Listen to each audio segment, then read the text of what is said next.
Fun fact, up to 95% of small businesses do not survive past the third generation.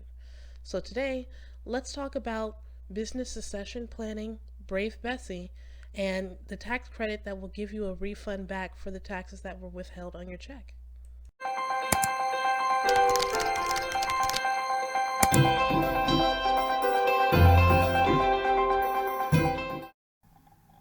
Quick tax tip. Did you know that you can claim a credit for the taxes that were withheld on your check? It's called the credit for taxes withheld on wages. And you can claim this credit for the income taxes that were withheld on your check.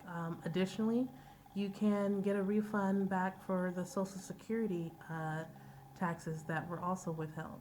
So pay attention.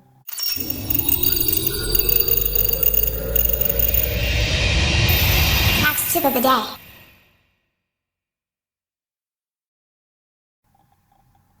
So, what is business succession planning? Without getting into too technical of terms, if you own a small business, you would plan to leave your business to someone who could take your business further, make sure that it is not destroyed or abandoned or run into the ground.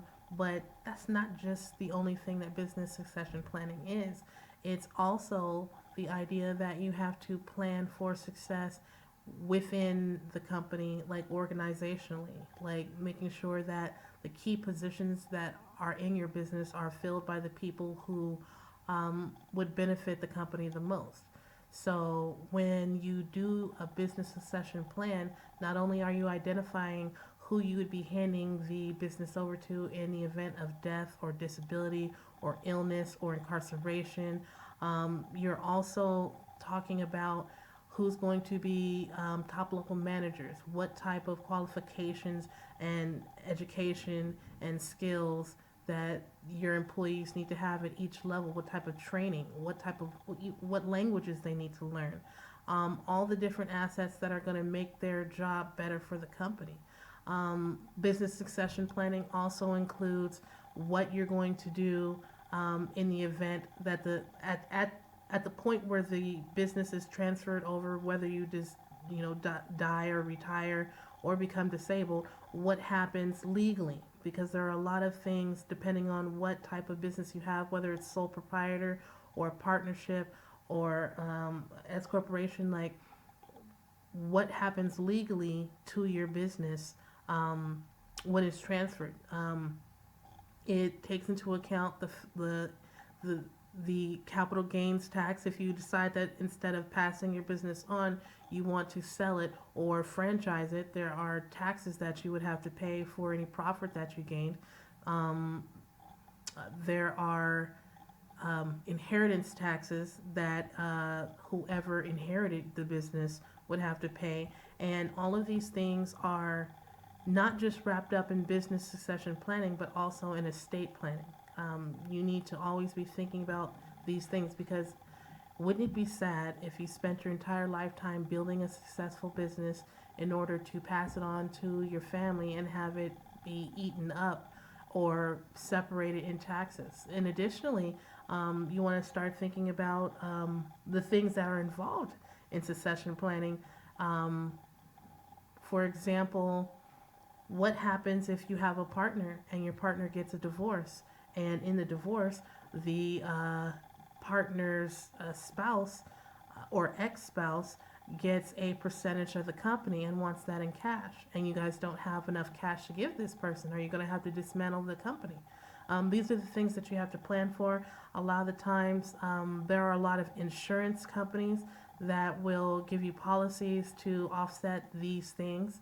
Um, but the first and foremost is to remember that most businesses don't survive generational transfers simply because they don't have a plan in place, because those plans not only cost money but they take time.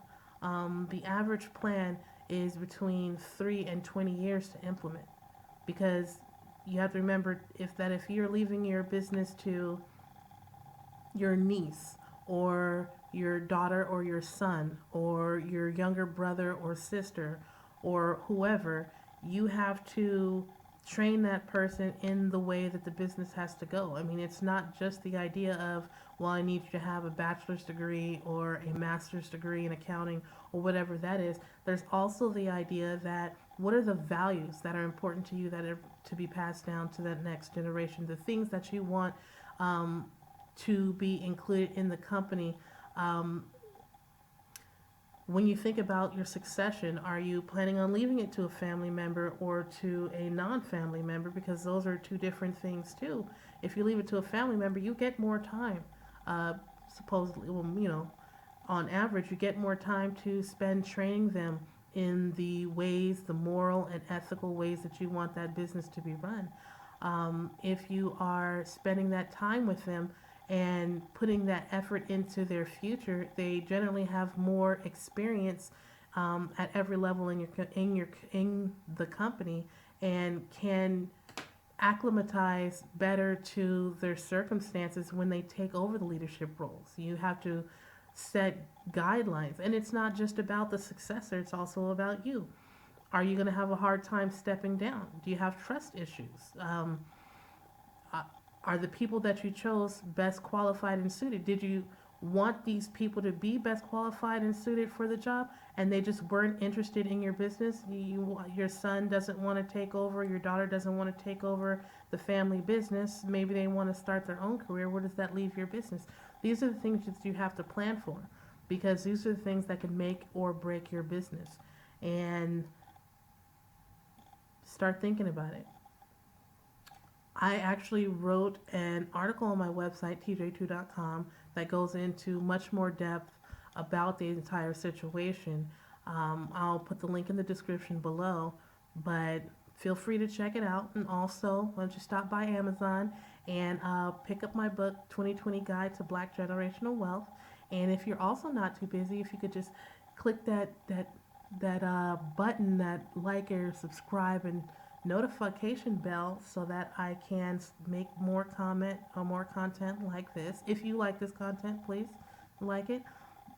Hit the like button. But if you would like to hear about something else, or you have any suggestions or questions, please let me know. I live to serve.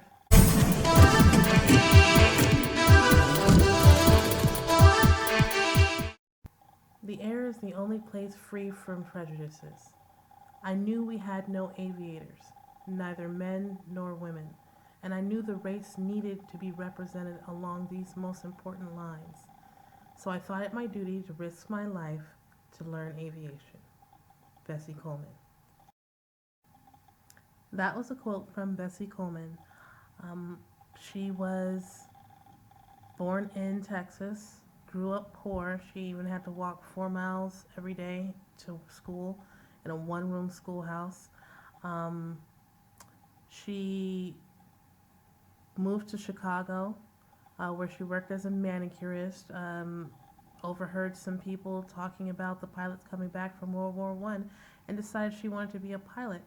But they were not taking black people or women in pilot school, so she ended up having her story and her desire to become a pilot published in a newspaper, and a banker financed her, and she went to Paris and learned to become a pilot. She was the first black woman to get her aviation license and the first black person to get her international pilot's license, international aviation license. So she came back to America, but she wanted to make a living from flying. And there was no commercial flights back then, so she had to do stunt flying, like dangerous stunts. But there was nobody in America who would teach her. So she ended up having to go back overseas to Europe. She went back to France. She went to the Netherlands. She went to Germany. She learned from multiple different people over a long period of time. Well, I guess not long, just a couple of years, where she learned how to become a stunt flyer. And when she returned to America, she took up the whole circuit of going around flying in stunts and performing. And people of all races loved her. She earned the nicknames Queen Bess and Brave Bessie, and she went everywhere showcasing her talents. She refused to perform anywhere where they didn't allow black people to attend, and even walked out of a movie once that she was supposed to be playing a role in. She got offered a role. She was supposed to be playing a role in this movie, and she walked off set when she found out that in the first scene she was supposed to be wearing torn clothing and a walking cane with like a pack on her back or something. But very inspirational lady. Unfortunately, when she was 34 years old, she was killed in her last flight, where she was up 3,000 feet in the air and her plane malfunctioned, started diving and spinning out, and she was thrown from the plane and was killed on impact. And they went through the wreckage and found out that a wrench that had been used to work on the airplane had been jammed into the gears or jammed the controls or something. So that was a terrible incident. But that's not what I like to think about when I think about her is the drive. First of all, becoming a pilot is not something that people just are doing out here. Even in 2020, there are not that many pilots. Just want to, like, people dream of being a pilot, like when they're kids. It's mostly little boys, but she defied so many odds against her to become very famous, very well known, and very respected. And for her to do all the things that she did at such a young age, coming from such a poor background and having all the odds in the world against her, it's really inspiring. And that lets me know that we can really do anything in this life. So, happy Black History Month.